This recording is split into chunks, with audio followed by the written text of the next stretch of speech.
ठाकरेंची सेना मनसेला 70 जागा देण्याच्या तयारीत आहे। मुंबईतील 36 विधानसभा मतदारसंघातील प्रत्येकी 2 जागा मनसेला देण्याचा प्रस्ताव असल्याचं सूत्रांकडून कळतं। ठाकरेंच्या सेनेच्या वरिष्ठ नेत्यांमध्ये फॉर्म्युलावर प्राथमिक सहमती झाल्याची सूत्रांची माहिती आहे।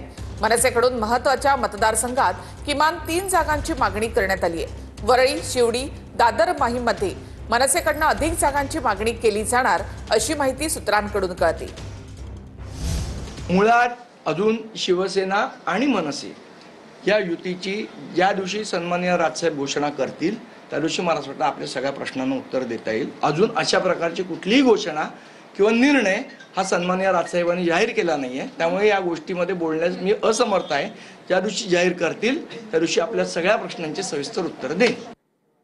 तर नवाब मलिक हे प्रचारामध्ये असल्यास मुंबईमध्ये राष्ट्रवादीशी युती करणार नाही अशी भूमिका आशिष शेलार यांनी घेतलेली आहे। तर मलिकांबाबत निर्णयाचा अधिकार राष्ट्रवादीचा असल्याचं बावनकुळे म्हणाले।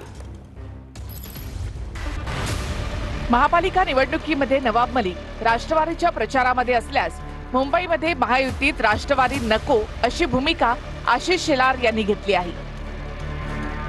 मुंबई महापालिका निवडणुकीसाठी अजित पवारांची राष्ट्रवादी नवाब मलिकांवर प्रचाराची जबाबदारी देण्याची शक्यता आहे। मलिकांवर राष्ट्रवादीच्या प्रचाराची जबाबदारी दिली आणि मुंबईमध्ये महायुतीत राष्ट्रवादीचा समावेश झाला तर मलिक महायुतीच्या स्टेजवर दिसू शकतात। त्यामुळे मलिकांना जबाबदारी द्यायची असेल तर राष्ट्रवादीच महायुतीमध्ये नको असं शेलार यांनी म्हटलंय। पण यावरून भाजप नेत्यांमध्येच विसंवाद पाहायला मिळतोय। वरिष्ठांची भूमिका आणि आमची भूमिका एकच आहे। नवाब मलिक यांच्यावर असलेले आरोप, न्यायालयाने दिलेले निर्देश, या सगळ्या प्रकरणानंतर अंडरवर्ल्ड, हसीना पारकर ज्या पद्धतीचे आरोप आणि केसेस, अशा पद्धतीच्या नेतृत्वाबरोबर आणि त्या नेतृत्वातील पक्षाबरोबर आम्ही युती करू शकत नाही। त्यांच्या पक्षातला निर्णय काय करायचा त्यांचा अधिकार आहे। नवाब मलिकांना अजितदादांनी त्यांच्या पक्षात घेतला आहे। त्यांच्यावर असलेले आरोप प्रत्यारोप विचारात करून किंवा जे काही त्यांच्यावर गुन्हे दाखल झाले याचा विचार करून अजितदादा योग्य निर्णय घेतील। आशिष शेलारांनी त्यांचं मत मांडलेलं आहे। ते एक पक्षाचे जबाबदार नेते आहेत।